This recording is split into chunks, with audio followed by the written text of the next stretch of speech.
Gaussian distribution. Remember for Gaussian, now you don't have to write this down, but I want to try to do something that'll help you see the similarities. And you're going to see very little difference once you understand this.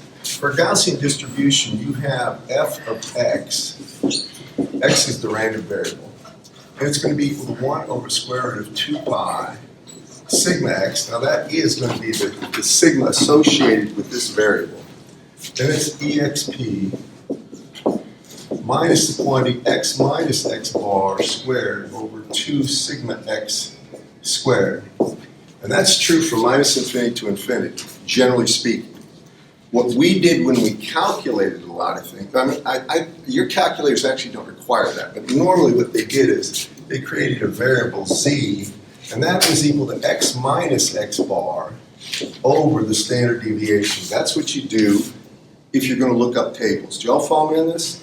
And then you find there's a cumulative distribution function, f of x, and that's the integral of f of x dx, and that's going to be from minus infinity to x. Now it becomes 1 as x goes to infinity. It's just an integration of that. This distribution is key. Now if we use something where we have a sample, we're talking about the variance of the sample mean. And I'm working my way to student t. So if you have a variance of the sample mean, and it's equal to something, and he uses s till the squared for this one, right? That means the standard deviation, and I'll call it sigma of s, is equal to the square root of s till the squared. Now we have so many samples. Are you with me?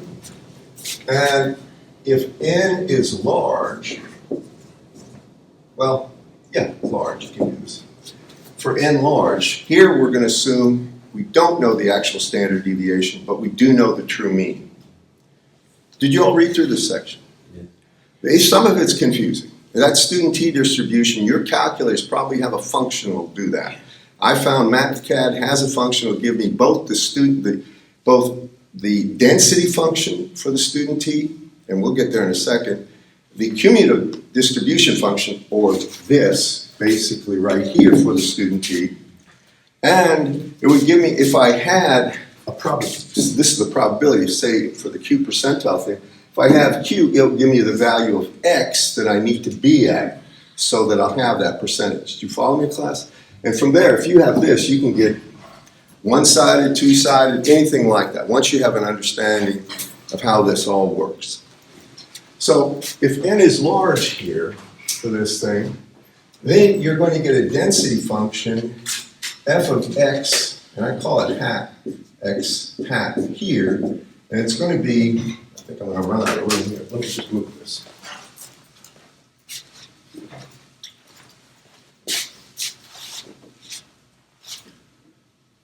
You're going to have f,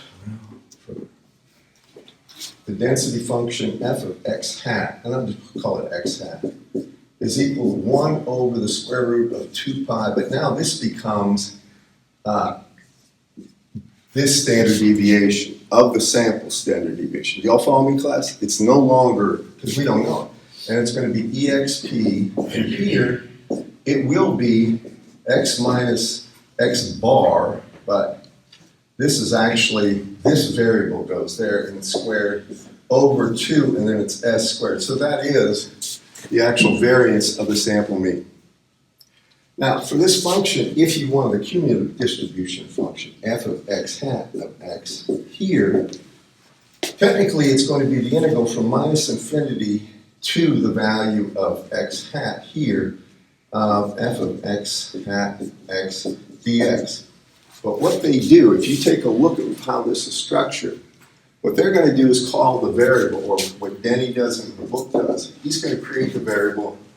I put it here. This one's going to be x minus, or x hat minus x bar hat. Well, this is really just the real mean here. And then it's going to be over s tilde over the square root of n. Can everybody follow me on that? Then you can use this like you would here, and then you can look up, and you have this cumulative distribution function for your district. You remember that cumulative distribution you have? The difference here when you're doing this is instead of the standard deviation of the samples, you have to put the standard deviation of the samples divided by the square root of n. Can you all follow me on that? That's a real important difference, and I hope you did the problems. So this f of, I'll call it f of z is going to be the integral from minus infinity to z of, and now it's going to be this functional, and it's got that f x hat, and now you put in z dz here, and basically you're going to normalize it for that, and that's the if. These are tabulated values.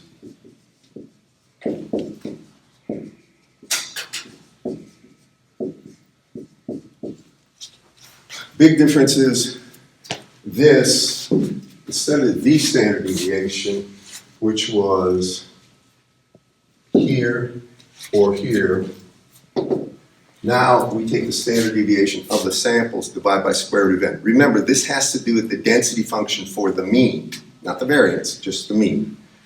Well, you got a variance of the density function for the mean. And some of this stuff, really, you have to focus. You can't do this. So now with the student t, now I'm not going to bother with the density function, writing it all out. He has all these Bessel functions in there. And you know, did anybody look up the definition of a Bessel function? I mean, not Bessel, sorry, gamma functions. Yeah. They have gamma functions. Well, all these things, gamma, Bessel, they're all solutions to differential equations, just like sine and cosine are solutions to differential equations.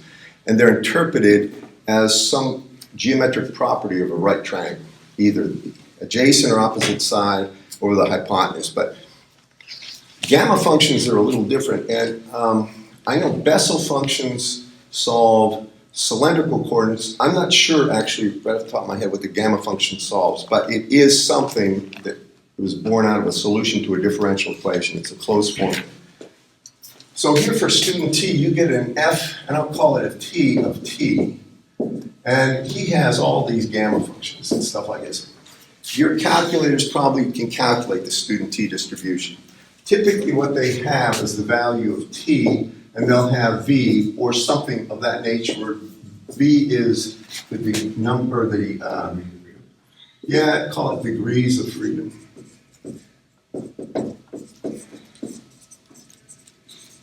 Now, only thing that is n minus 1. That's the only thing you got to remember. That is going to be the, if you're using this, now yours may just put the number of samples, because you don't have to subtract 1 in MathCAD. It just has to be the number of samples for the variable. Did anybody use the student t on your calculators? I did. It's the degrees of freedom. What is it? The degrees of freedom. Yeah. All right, that's 1 minus. If it's degrees of freedom, it's going to be the degrees of freedom minus 1 would be n. Do y'all follow me, class? And they say it's 0 degrees of freedom is 1 variable. That's all. And might as well just ask this question. When you think of, you've heard the term degrees of freedom, what does that mean to you? Normally, we're talking about things, a degree of freedom has to do with an orthogonal relationship of variables. For instance, v of x or x is orthogonal to y on a standard axis form, right? So x and y would have 2 degrees of freedom. If it's z, 3 degrees of freedom. If you think of motion, you could move x, y, or z. So vx, vy, vz would be 3 degrees of freedom. But when you talk about these number of variables, it has to do with the number of statistically independent values that you have. That's all it is. If you have 1, the degrees of freedom are 0. I'm sorry. If you have 0, the degrees of freedom are 1. If you have 1, degrees of freedom are 0. In other words, there's only one possibility. Just work with me. Then you're going to get this cumulative distribution function for the student t. And that's the integral from minus infinity to t of this f of t dt. I'm just gonna put it like this, because I'm not even gonna bother with it. This is a function, I'll call it a g of TV. Now, here, the t variable is gonna be z minus, I'm sorry, it's gonna be, I'll call it, t would be x minus x bar, and this is going to be the standard deviation over the square root of n. So it's very similar to this, where I had this. Y'all with me, class? But this is for a small number. It should be n small. So what's n small? Probably, I don't know, he says there's different values, 10 or less, something like that. And of course, this guy, what's his name, Mossett or Gossett from the Guinness Brewery came up with this. I never read the proof on that. It'd be interesting. If I have a little time, I probably will. And it really is based on a statistical analysis with a lot of uncertainty in it. Now, something I've got to tell you about this right here. That function right here and this function will tend to be the Gaussian if you actually plot a Gaussian function for like just a Gaussian function with n equals 150. Say you use this one and you have n equal 150. Well, I didn't put that in here. This has to be over square root of n. And this should be over. It should be s squared over n here. I'm sorry about that. But the Gaussian and the student t for a large number of samples overlay, almost identical. I don't know if anybody did this. I'm going to try to show that. Finally, here's my plan today. I have some stuff with MathCAD I'm going to show you. I'm going to put up the PowerPoints that I'm going to reference, and I'll work on that side of the board, okay? And I want to do these kind of, I don't want to go too fast, but if you have questions, please ask. I spent a lot of time looking at this, trying to figure out the best way to explain it in a way I would want to explain to me.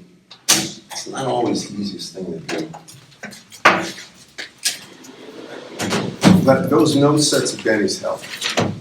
I mean, that I think is a great summary statement. There might be a wrong answer coming up in the chapter 6 stuff, though. In this, and I know there is, as a matter of fact.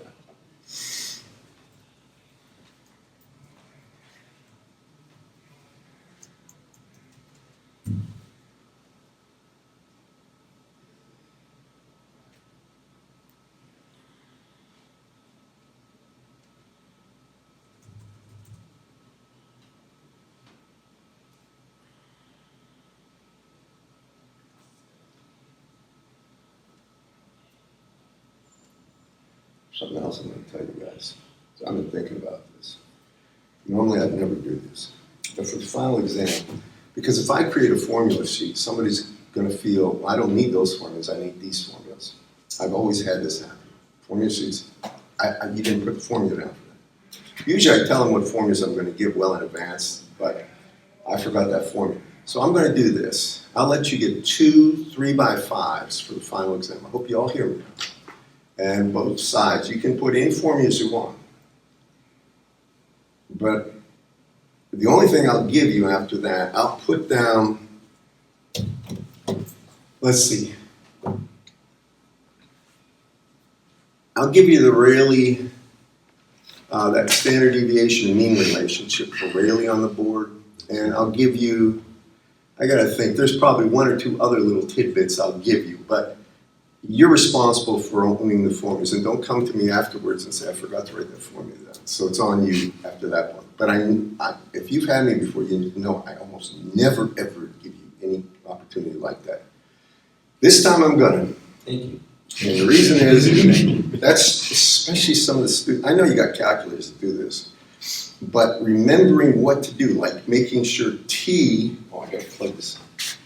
And I'll show you what I'm talking about. I'm going to go through these in a second.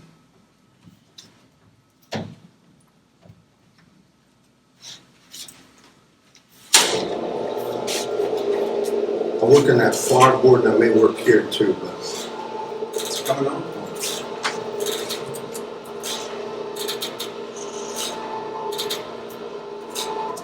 Excellent. One thing I want to tell you is for the student T distribution, I use MathCAD. Now your calculator is going to have something very equivalent to this, maybe even better. But especially for one-sided distributions, it's important to understand this. Now, let me just say this. For the student T, remember the T value associated with the argument of that is actually x minus the mean, and that's the true mean, over S, which is the standard deviation of the sample over the square root of n, the number of samples, regardless of how big it is. Now, you'll notice that means you need this standard deviation of the samples. If you have the actual standard deviation, you can use that. And you also need the mean. Got me on this? Some of this stuff is a little irritating. So, without further ado, let's do, this is what I propose to do. Let's go through exercise 4.1 and 4.2. 4.1 is just a no-brainer in my book. So, I'll tell you this. Do you all follow me on this, guys? By the way, good. What's that? I like the given functions. You can have it. I use them, I use them in calculating statistical stuff, but I never use them to solve an EMAC problem. Bessel's, Legendre polynomials, all that. But a lot of these functions can be represented in terms of other functions. So that's the oddity about some of this. I did, for the one we're gonna solve it, the wrong way, they checked it with the function on the calculator too. The gamma function really, if it's an integer, it's like gamma of 3, that's just 3 factorial. Yeah.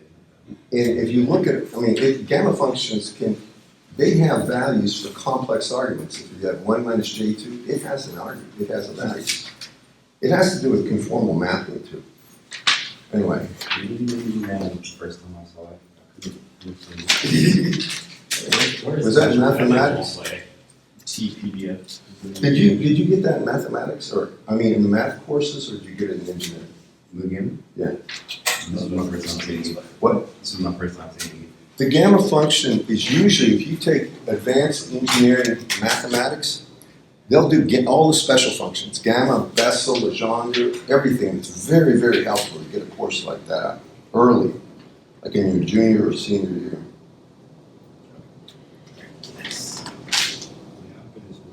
Now, all those short. I've been in school for like 7 years and I've never seen it.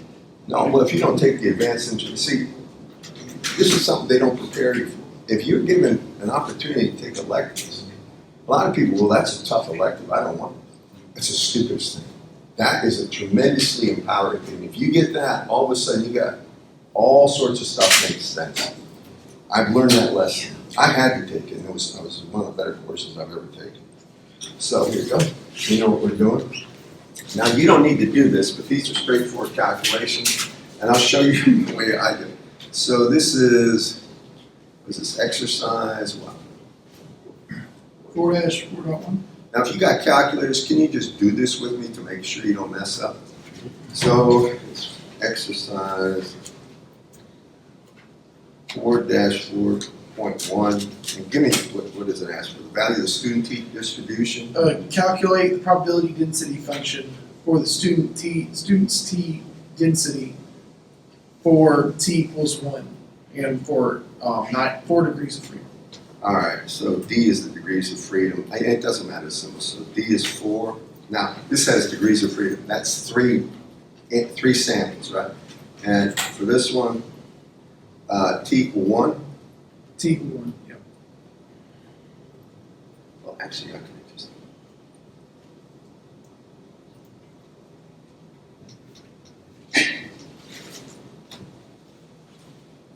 And that should be right. Now, again, the only thing I'm doing is plugging and chugging. I'm not doing, I think when this book was created, these functional forms were not generally available on a calculator system. But I don't know that for a fact. I'm speculating because it's very silly to put down like a long form solution for this if you have an actual, like a sine of x. You can expand that in functional form, but you never see that. It's just sine of x. You don't need it. What's the other value, dt of 1? T is 1 and degrees of freedom is 9. And what they're trying to show you is they're very similar. All right, and in fact, watch this, dt of 1 comma 100. You can see dt of 1 comma 900, I'll do it, almost the same as the number, the n gets, or I'm sorry, if the degrees of freedom get larger and larger, it's asymptotically approaching a value about 2.43 or 2.4, something like that. Y'all with me, class? For that many, for the value of 1. And that is, what is that? Well, here, I'm gonna go down here. When you take a look at this right here, this blue curve, that is the actual density function. And this would be for, what is it, n equal 150 and x, and remember, that density function does not have the standard deviation. Remember, that's of t, right? So if you want the actual, if you wanted to plot it versus the actual values of x, then you would have to plot the value, t itself is equal to x minus x bar over s over square root of n, right? So you would have to take t times the argument that goes in this dt of x, that x value, and you have to multiply it by s over the square root of n, and then you would have to you would actually add the mean value. You all follow me? Then if you plot it, you get the true density function versus x. That's my point on that one. Does everybody follow me on that? This is just versus a variable that you need to, if that's the density function for this, that never changes versus the standard deviation of mean. That's it. But if you want the actual density function, then down here, it would be this times s divided by n plus u. And u would be the mean. Follow me? Did you go through all these things on your calculator? You didn't do them? Just try a few. If you haven't done them, just make sure you know how to get this value, just to make sure about it. And so anyway, for mine, where did I do that? Right here. Now you look here, I have what MATLAB is. So dt returns probably the density function for x. That is the student t distribution that's right here. It's shown. And d is the degree of freedom. Bless you. So those values, what did they ask for? 9, right? So those values are right, correct? Yep. All right, now let's do, I can leave it out, but I think it's a no-brainer. What about exercise 4-4.2? I think this one's a little different. A very large population of resistor values is a true mean of 100 ohms and a sample standard deviation of 4 ohms. M equals 120? 100. 100? And Standard deviation of 4 ohms. of the sample. And a sample standard, yes. Okay, go ahead. Find the confidence limits on the sample mean for a confidence level of 95%. All right. You will give us the charts for K? Yeah, but you can calculate it. I mean, I can give it to you. Sure. Do you all do the calculations? I didn't figure out how to do that. All right, well, your calculators actually do this. If they do the student t, if they do the cumulative student t, and I think they do, right? Then they'll do the inverse. Let me just show you here. See this? This in terms of density function right here. This is the student t distribution function. Density, EDI, basically. Y'all see this? Can you see that? Okay. Yeah, all right, let me just point. This returns the integral from minus infinity to that point. But remember, this value of x can be interpreted as t, and that means it's equal to x, or r, whatever, the variable x minus the mean value over the quantity s, the standard deviation, over square root of n. You all with me? So if you want a confidence interval of 90%, we can get the value, and I'll show you this. We have to just do it here so you can understand what I'm talking about. I spent a lot of time messing with this and trying to figure out the best way to show you this. So just listen. Now, your calculators do this. So first of all, when we have f of t, that's the integral from minus infinity to a value t of the density function f of t dt, right? Don't worry, you know what I'm talking about. Everybody? Now, when they talk about a confidence interval, what they really want is the confidence, he takes it as q over 100, but just put it in terms of a fraction. If it's 90%, 0.9, 95, 0.95. With me? And that is going to be equal to the integral. And here it's going to be from minus t. We want t on this one. Follow me? To plus t, because it's going to be, if you look at this, see how this is the student t distribution, density function right here? It's got its peak value is here. It's a zero mean. It's at 0. You all with me, class? Are you with me on this? Keenan, are you with me here? I want to make sure I don't say something. I didn't look at the section, so. You didn't look at it at all? Try to understand it's just like the Gaussian, all right? This is a normalized Gaussian function here.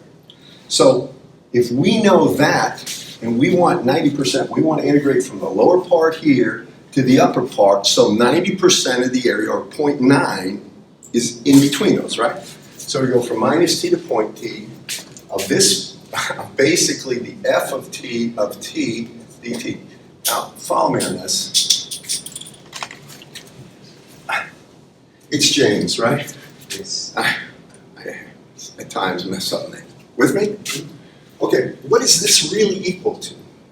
Well, that means the q, whatever it is over 100, is equal to, now look at this. This goes from minus infinity to t. Here's the one t. So if I take capital F t of t minus the lower one, f t of minus t, remember, if I integrate from minus infinity to from minus infinity to minus t, that would be the area beneath it. So I'm going to integrate the area from minus infinity to t, and I subtract from it the area from minus infinity to minus t. I'm left with that middle interval. You all with me? Now, what is that in fact? Here's the neat thing. First, is everybody with me on this part? Back there? All right. Are you with me, Tim? Now, let me just get a little more board space here. Now, this is the standard thing. What is this? Remember, if I take a look, what is f of t and f of minus t? F of t integrates to a point t, right? F of minus t is from minus infinity to here, right? What if I took f of t minus 1/2 and multiplied it by 2? Wouldn't that be the area from here to here? All right, so if I take, I'll write this down. I'm going to take f of t minus 1/2, right? And then I'm going to multiply it by 2, and that's q over 100. Now yours will do the inverse on this. Now I multiply through, so I get 2 times f t of t minus 1 equals q over 100. Can you all follow me on this? Remember, we want that t value. That's the guy we want. With me, class?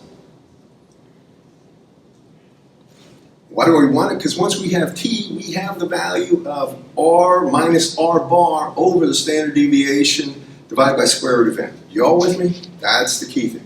So now I take this, and remember, I can do an inverse. If I have, well, I've got to show you how to do this, but if I take this, so I'm going to get rid of this 100. We know we're going to have fractions here, all right? So if I have q plus 1, right? And I divide that by 2, that is my ft of t, right? Now, what I want is, I'm going to say this is 0.9. I want this. And I'm trying to say this in a way that makes sense to you. So, if I want, is it 0.9 for this problem? Yes. For this 0.95. All right, so what is this? This is going to be 0.95, right? Plus 1, you can write an equation for this very easily. Over 2 is equal to f of t, what is that, 0.975? Isn't it? Is equal to f of t of t. Now I want t, so here comes t. If you can follow the logic on this one, I think it'll show you how to do this. Now I'll give you a table with k, because that's what you're after, I think, right? So for this, that's what we're going to get out of this. So if I get t, I take the inverse function of f t of t, and here I put in 9.5, and I want to find out what the value of t is. So that is one thing I can do. It's 0.975, right? So let me just show you how I'm going to do it right here. So first, my inverse, see this qt of pd here? Can you all see that? That's the inverse. This is the cumulative distribution function, the capital F. This is the small f. This is the inverse of the cumulative. So here I put that p-value in, I calculated. What is it, 0.975? Yep. And what is the degrees of freedom for this one? It's not stated. It gives you a sample size of 100, so 99. It's got a sample size of 100? No, that'd be 101, wouldn't it? The degrees of freedom is n minus 1. Okay, we know. Oh, no, n is degrees of freedom minus 1, is it? Now you got me thinking. It's all behind your head.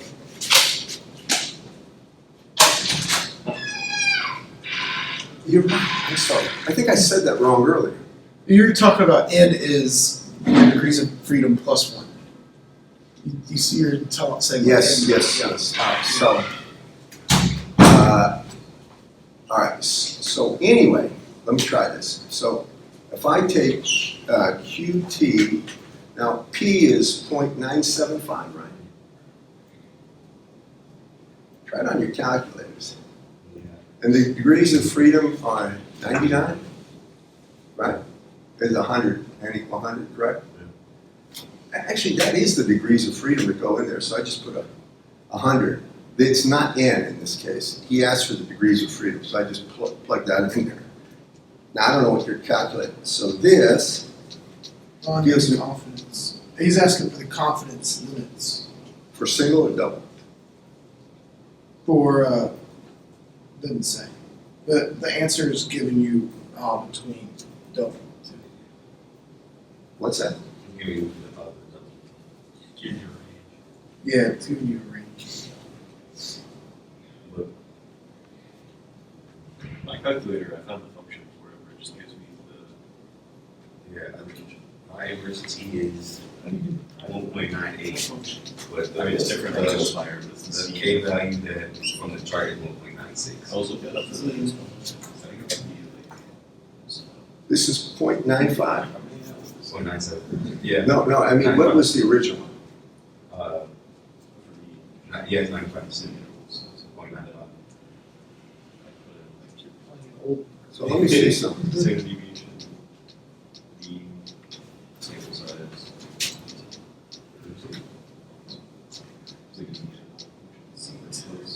And they want the upper and lower limit. Yeah. So, And R mean was equal to 100? Is that right? Mine's called the Z. All right, wait, is R 100 Might be C test. and standard deviation is 10? the standard deviation. is 4. 4? Yeah. Where? Right below where you were saying. Oh, M equals 100. Oh, yeah, sorry. So it's under steps. 6, I'll just call it 7, 8, 1. Wait a second. Is it 100 values? Or 100 values? It says the sample size is of 100. Then you hit. Yeah, okay. And what's the mean? Also, Also, Okay. So I got that for, that would be my value of K. that's what I got, but the chart is 1.96. All right, well, So I don't know. let's see if it's wrong or not. Let me just see, and there's a way to check this. So now that means they want the range of values? yeah. All right, so if I look at that, the value of I better do something here, I'm gonna call this, for lack of a better term, K equals. What's that view on? So that means the range of values would be R minus K times, and then it's, the standard deviation is 10, isn't it? Yeah, that's what we got. Ten. That's the same way. Oh, standard deviation is 4? Yeah, so whenever you function, you're. Times 4 divided by so. square root of 100, right? Okay. So lower limit 99.206, so you got that? It's 99.21. You got it. Yeah, all right. This So is it's just like a. Yeah, and then the upper value is gonna be R plus Which one did you do? K times 4 over square root of 100. And it's about 100.79. Yeah, one 107. Okay. And then sigma is. It is like that middle value. Let me just try something here. Wait. Something tells me, Sample size and the mean So then the list was the list. the list is the. is that what he has? It's It's not, he had 99.22, but I got 99.216. the mean.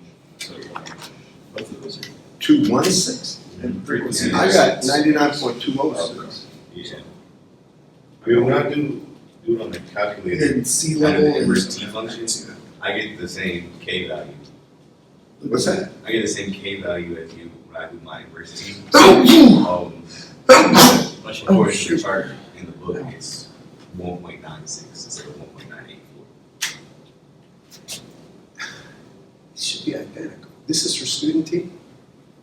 For those values? The chart is whatever. For a Gaussian density function. Confidence interval width. No, this ain't Gaussian. That's This is, just the name of the table that gives you the K value. this Yeah, is student it's T. 2%. What? And It's student T. Does it say student T distribution? Or Gaussian? it says confidence intervals with a Gaussian density function. No, it's student T. He has student T on a different page. Here. Wait a minute. See that? Yeah. But he has V equal 8. Look, it's a table 4.2 on the bottom, right below on 172. But he has the variable 8. You have to calculate this. You were right. This, see he has V equals 8 there? Oh, yeah. It's in the title. You're using Gaussian. That's not true. You see it down there? I remember doing this. This is I think what he may have done is use Gaussian for this. Because it's 100. It's 100 samples, right? Yeah. You can use Gaussian. If we use Gaussian, then we're going to get a different K value. Then we're going to do the inverse. To get that, we'd use the inverse Gaussian value. Can everybody follow me on this, guys? Now, you can see they're both close, right? That's student T. If you're using Gaussian, if it's 100, then, oh gosh, now I got to look up the Gaussian inverse. I don't know that off the top of my head, but if you do a Gaussian, you're going to get that, whatever it is, 1.86, did you say? 0.96. 1.96, you'll get that value. But you can see how close they are, 1.96 versus 1.8, because we got 100 values. I wonder if I'm using a function right now that gave me 99.22 as the lower limit. I might be doing. 99.22, but you're using Okay. Gaussian. Maybe not. You have to do, it's cumulative D or inverse cumulative D. Let's see. It says like Z interval. Oh, T interval. I'm going to tell you, this is for student T distribution. If it's Gaussian, it's 100 samples, right? We should default to the Gaussian then for that. Now, let me just, give me 1 second. I want to spend more time on this.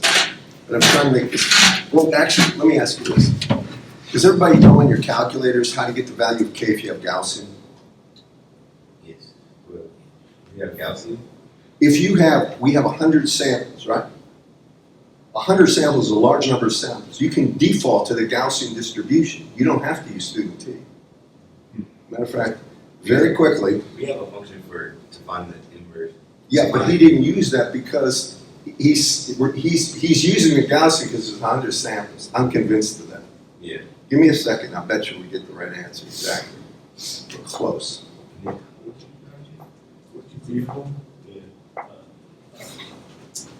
Six, seven.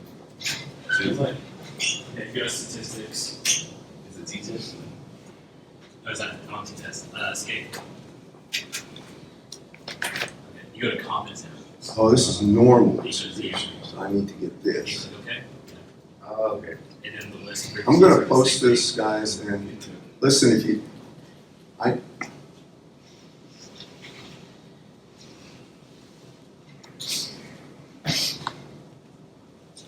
So the list and the frequency will be 100? Yeah. Okay. try and I'll put this down here, and I gotta shrink this. So frequency, or I love this guy. You know, I did these things last night. I did everything. Well, I mean, it still gives me. your frequency list is your N.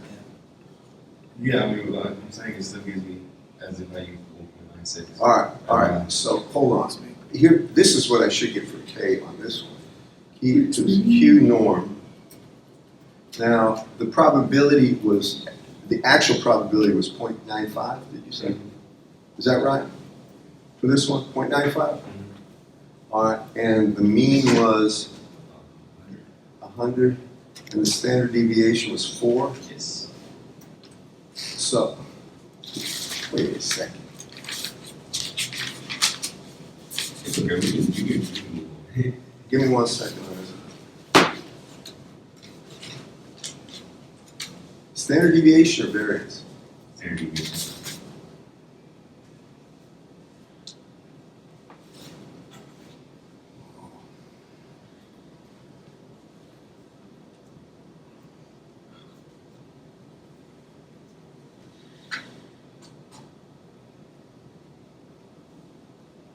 There's no way it can be that.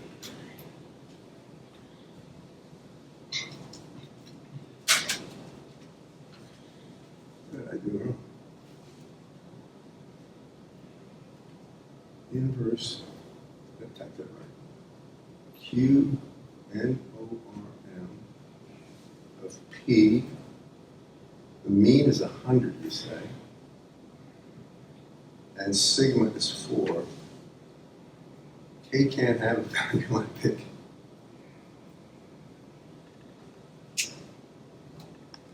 I'll have to look at this. I did something wrong. All right, let's go to 4. What was it? The second part was what? Just real quick for that problem. So just n equals 9. This is n equal 9. All right, so I'm going to do this. Since this stays the same, right? The only thing that happens is Here's this becomes 9 right here, right?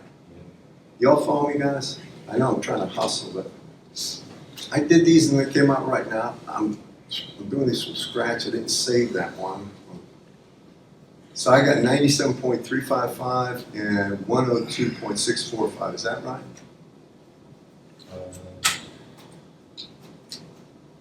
I got 97, 387, 102, 613.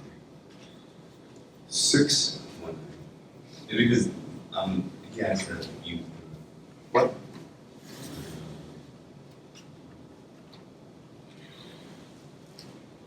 Yeah, you got different answers. Wait a second. Hold it. What'd you get? I got 97.387, That's what I got. and well, in the book it's 97.52. So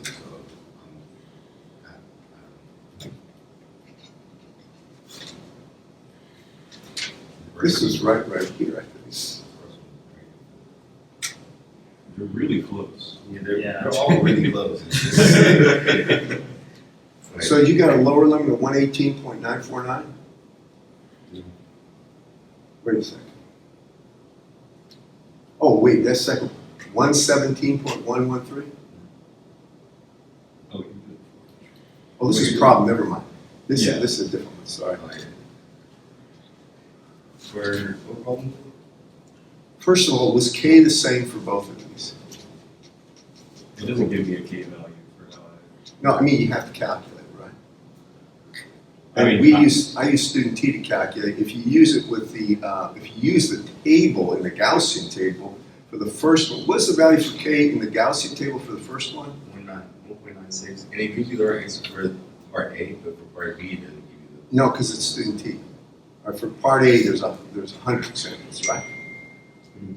All right, so this has a standard, or this has 100 here. I'm just telling you, this should be the lower limit for the first one. Is it 99.216? Is that one of the answers? the. Yeah, that's what I got. All right, and this, all right, now, that's the Gaussian value, 1.96. It's not student T, and this should be 100.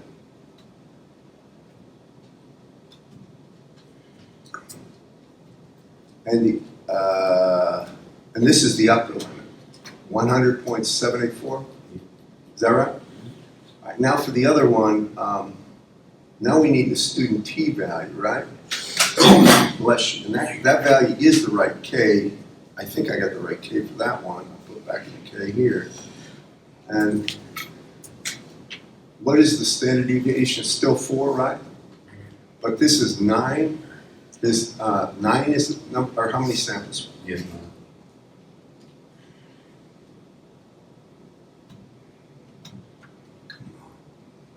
And is that what you got, 97.355? or the second. Yeah. What? Yeah, that's what I got. And then 102.6. Wait, I have my answer doing it by hand, but on the calculator, I got it. What did you get? I got 97.387. I- And 102.613.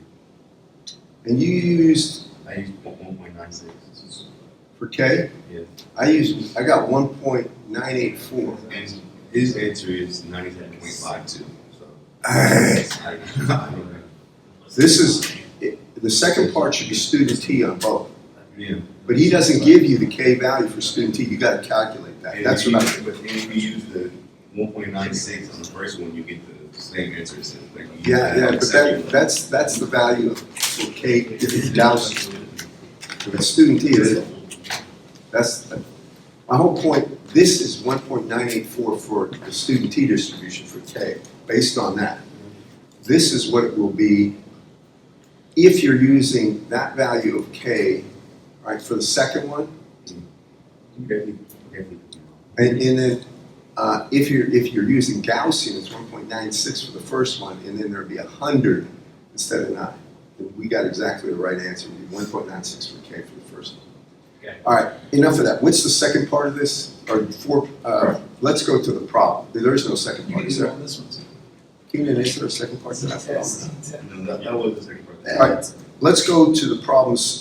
Forget 4-4.1. The reason is it's simply calculate the density function value. Forget that. Go to 4.2. And I did all these problems, and I wanted to show you something. So for problem, huh? Yeah, and Mean is 120. the mean is 120. Oh. I think I do it down here. Yeah, here it is. In standard deviation 10. Yeah. And what they want is the confidence intervals. What did they say for the first part? Find the confidence limits for a confidence interval of 90%. All right. And n equals. Before we do that, can I just have your attention for a second? All right, now I want you to just listen.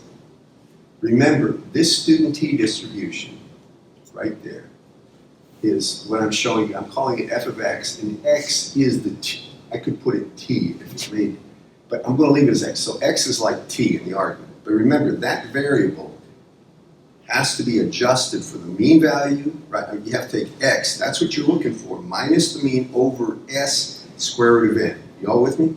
So this will never ever change for a given number of samples n, right? It just won't. It will change if the sample size, for instance, this is, I think, n equal 100. If I make it 9, just watch what happens to that blue line. Can you all see that blue line there? Watch. See how it shrinks? If I make n equal 3, it should really shrink. You all follow me? It gets broader. And it's less big. But as it goes to, say, 900, now it's going to get narrow and it's starting to approach. At 900, it's almost overlaid on the Gaussian. You can't tell the difference. You all follow me? Yeah. But that's normalized. So it doesn't tell you anything about it. Your calculators don't do it normalized. this is. Now, this red line is the cumulative distribution of this blue line. It's the integral from minus infinity of this blue line, this f of x, to any point.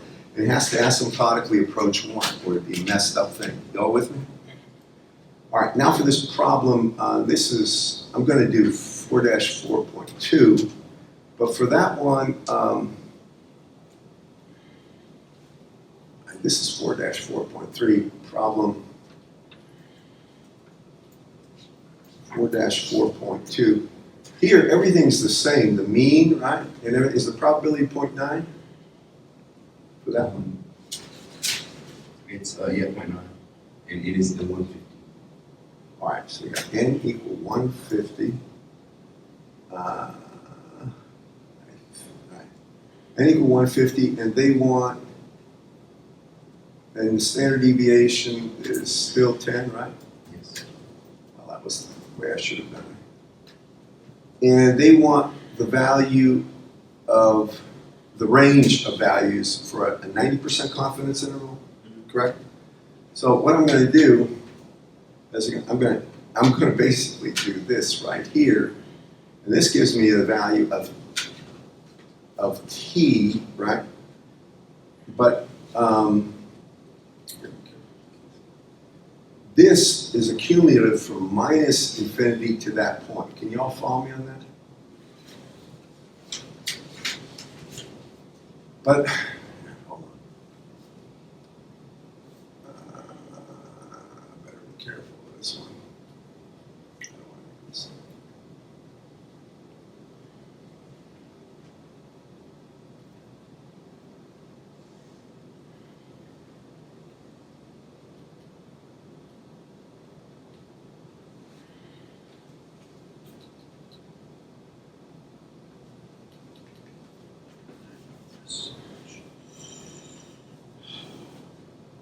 Hang on for 1 second, I'm trying to.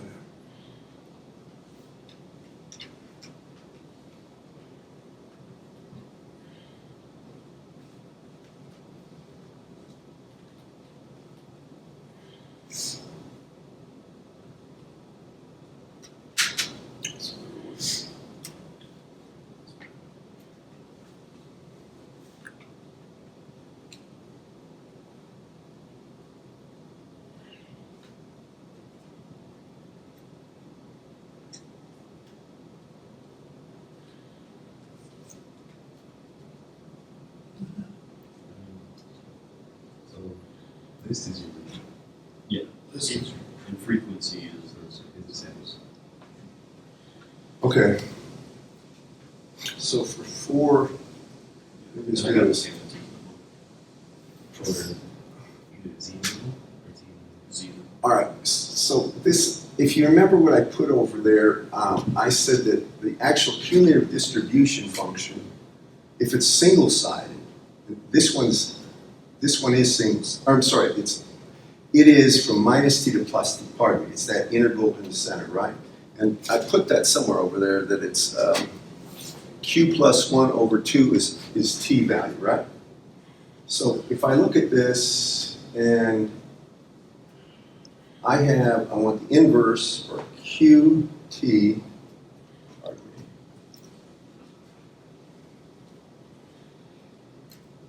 I'm going to get t for this, so that's equal to inverse, this is my inverse, and it's that was 0.9, did you say? So it's 0.95, right? If you take q plus 1 over 2. Do you all follow me on this, guys? I have to do it this way, I'm not sure. So this is going to be 0.9 plus 1 over 2 is going to be 0.95. And now I get the value of, did I type that wrong? Oh, 0.95, and is it still 150, the number? Yes. Just want to make sure. So this is what I got for t for a two-sided one. Now this, I'm just telling you, this is two-sided. I don't know what you got. Now that means that value, since that's the t value, I take t times standard deviation over square root of n, and n was 150 for this one, right? Oh. And then I have to add the mean to it. The mean of this one is 120, right? So I get an upper limit of 121.351. Is that right? Say again? Is that Yeah. 3-4? Wait, did you get this? Yeah, I got 314. 3-4? What is another number? Z number? Did you get the, what was your value for t, or the argument, the inverse argument? Did you just look it up on the table? Yeah, for me, the one I used was 1.64. Oh, you know what? This is the student t's inverse. I should use that inverse for, it should be 1.64. Oh gosh. You know why? Because that's Gaussian, we got 100 samples. How many samples are there? 150. 150 samples. This is Gaussian, so it should be 1.64. And this should get me, it's 121.339? Did you get? Yeah. That's right, All right, that would be the upper, the lower would be this, it would be minus this, would be the lower limit, 118.666? Yeah. All right, then he changes something, he says, It says n is equal to 21. Yeah, sample size. it's still, 21's still large, so you can still use 1.64. If it goes down to 9, you're gonna have to get K for the student T. Are you with me on this one, guys? Yes. I'm trying to show you the threshold. I'll do threshold for that was. I would take 10. Anything over 10, you can default to Gauss. There'll be a slight variation if you use student T. Less than that, you'd use student T. And I'm not going to confuse you. I'll give you the values for K for student T versus Gauss. Your decision is yours. And if you actually look at the value of K, when the numbers go up, just look at degrees of freedom as they go up. You're going to find the student T's value and the either the density function or the cumulative distribution, as n gets very large, they're the same.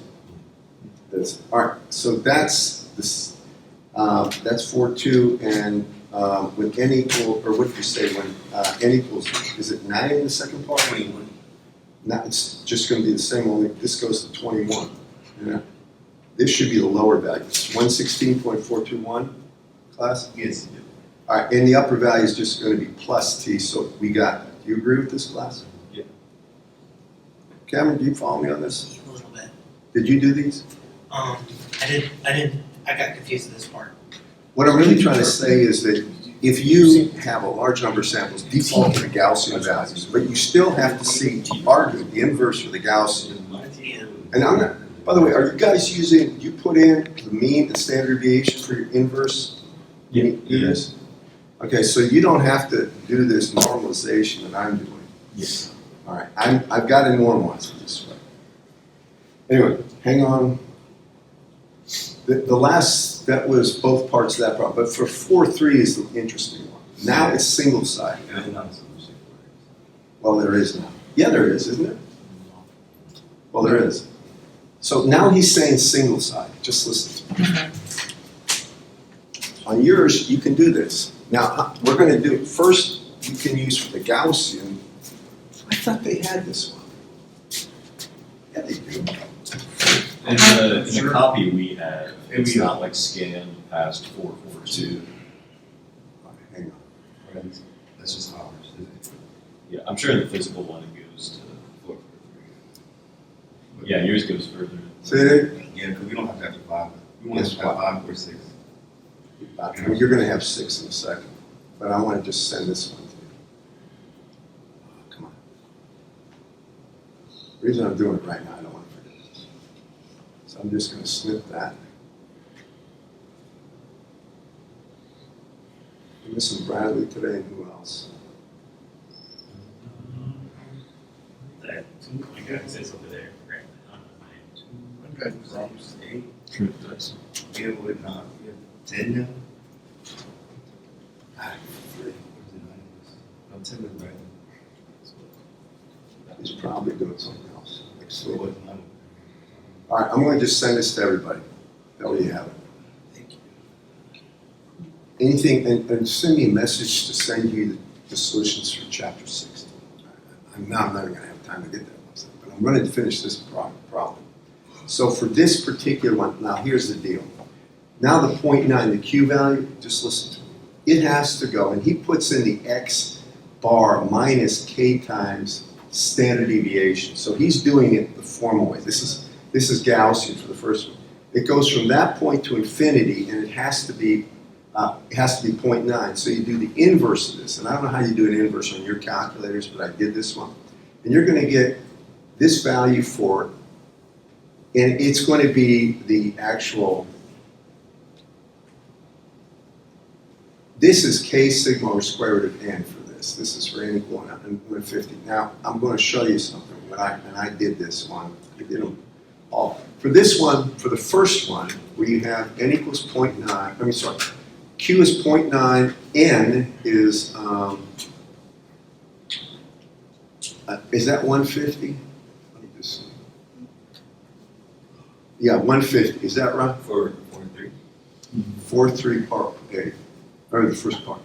It's right? It's the same. Same, only it's one side. Look, this is the value of T for this.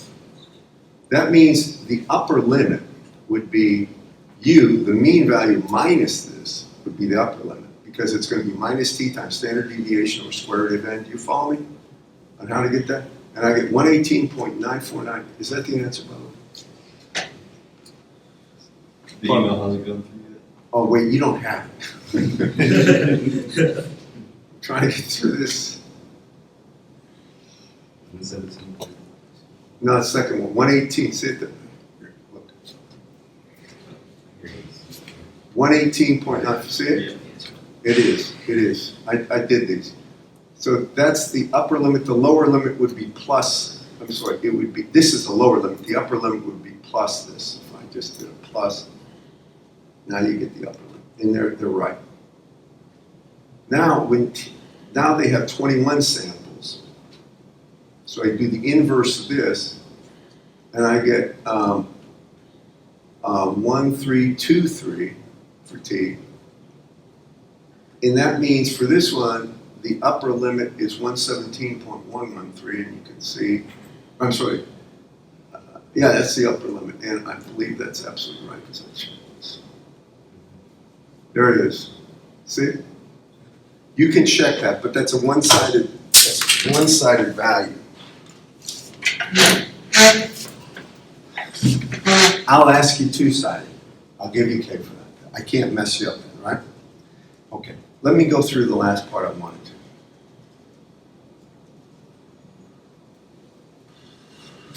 I try to do these problems in class. All right, this is the last part. Just give me your attention this time, please. So this is chapter 6, which I think I put it up there on one note, didn't I? The notes, at least. The notes aren't there? PowerPoints? They will be short. Huh? All right, let me get just your attention. I'm going to try my best to make this simple. Chapter 6 is like an extension of chapter 4, but now we're talking about random processes. And when we had random variables before, the thing that really made random variables useful in terms of what values we could get out, we have to have probability density functions. And we had to have some way of knowing about the standard deviation and the mean, either from a sample, the standard deviation of sample, or the known standard deviation and the known mean. You with me, class? When you have random processes, what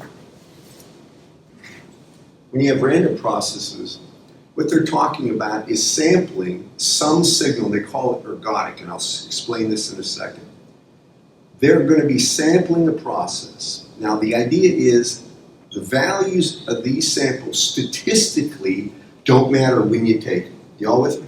So what's a good example is, if I roll a dice once and I look at the value, then I take that same dice, roll it again, look at the value, and keep going for 100 times, I get a whole bunch of values and I get statistical information about it, right?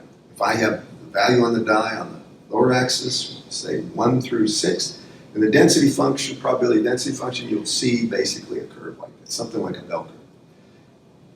You get the same results if you have 100 dice and you roll each one once. It doesn't matter, that's ergodic. Natural processes are ergodic. They're also called wide sense stationary. Some of this gets deep in the weeds. And Keenan, I wanted to ask you this. When you have your thermodynamics course, there's other people, did they describe entropy in terms of statistical wide sense stationary or ergodic processes or not?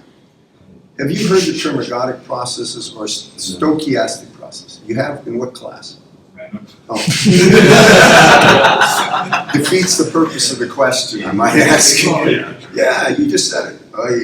Anyway, the whole idea is, I'm sure Bashir went into it, but the idea is it doesn't matter when you take the samples in a process, the statistical information about that sample will be the same, regardless of when you start sampling. Y'all with me? So if you take 5,000 samples spaced by a microsecond, you'll get the same information statistically as if you take 10,000 samples, statistical information, at 1 second.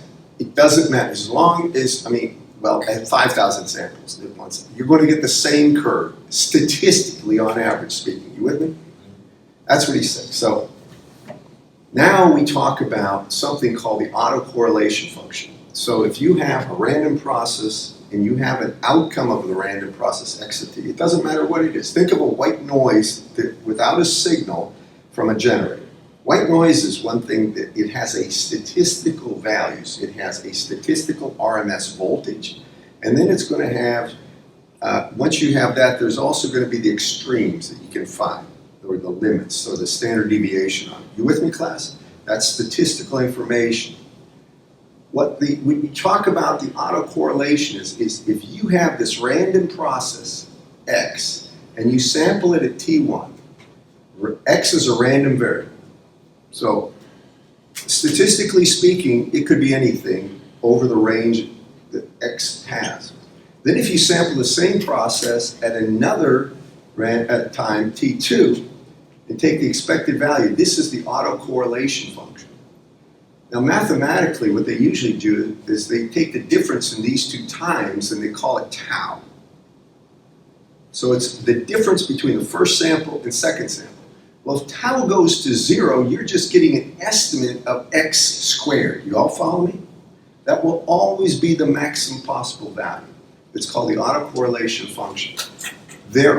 Correlation just means, usually, multiplying a function by another function separated by some distance in time.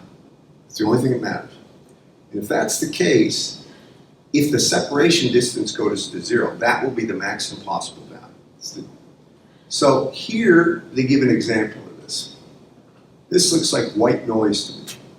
But if I sample this thing at some x of t1 and then x of t2, and what he's doing down here, can you see my cursor there? Yes. He's plotting the value of tau, the difference between the sine thing, has to have a maximum value when there is no difference in time. That's the same sample multiplied by itself. Can you all follow me? Statistically speaking, it'll have the expected value that will be the greatest. Now some of this stuff, like the first question you have is, well, how in the world do you get this information? When I was at Penn State, we did a lot of stuff with Space Science Laboratory. They had charts. They would literally record data, have this large record of whatever it was. And then it was easy, once you have information about value versus time, you can go ahead and you can get a value here and a value separated by a certain distance, say 1 second or something, and go ahead and multiply them all through there and do the integration, divide by the length of the record, and you can get the autocorrelation. So it's doable.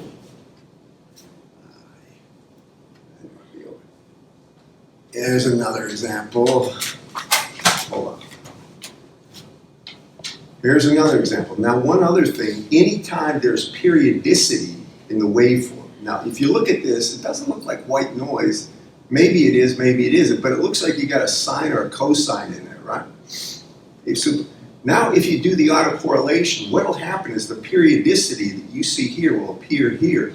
And you can actually figure out the frequencies. You can figure out a lot of information about what is in fact going on in that random noise.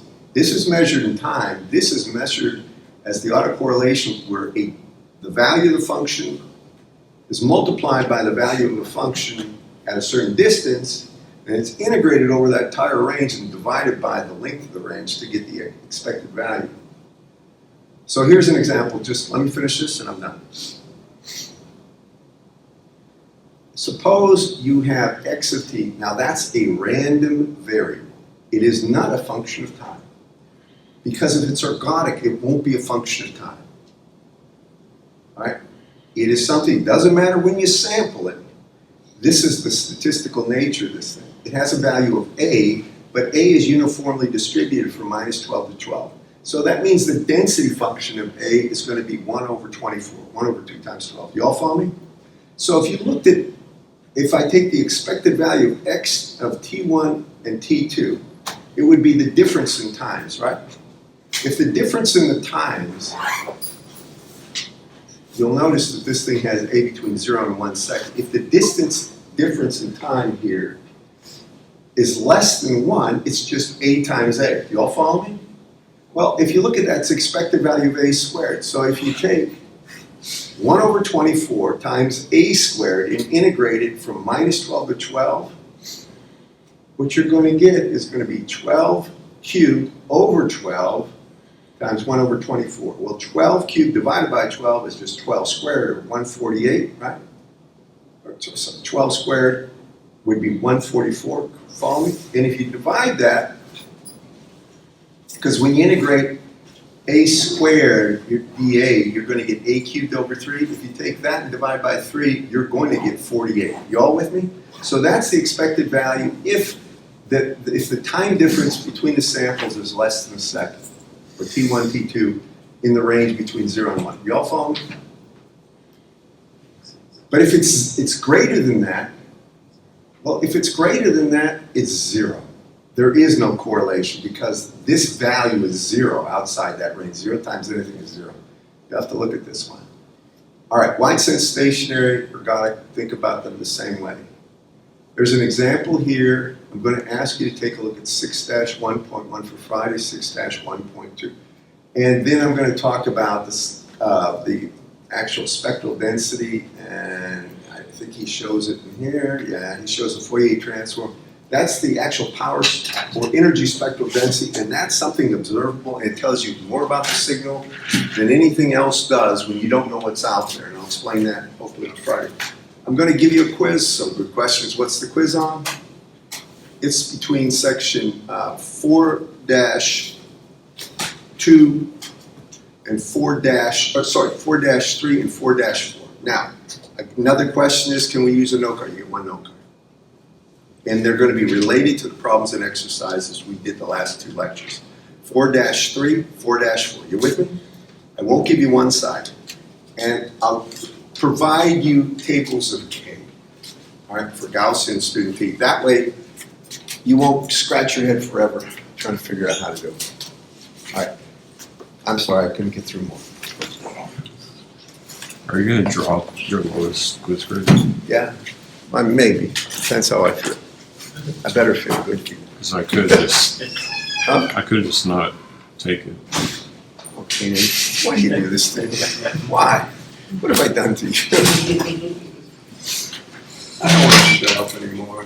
I got things to do, important people to I meet. got thermo and Huh? I got thermo and EMAC to do, so All that's right, why all I'm right. asking. Just think about it. Why don't you at least give it a crack?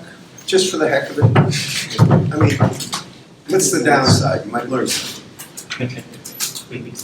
All right. How bad is it? Oh, come on. From what I've been hearing, It's really built. It's been pretty easy. I think that's a gross understatement. From what I heard, it's a fly-by-night course kind of deal. I hope I'm wrong. Now, you got, what else? EMAC. All right. Considering how you're doing, I don't think that's going to be a stress. Good old Bradley doesn't even show up anymore.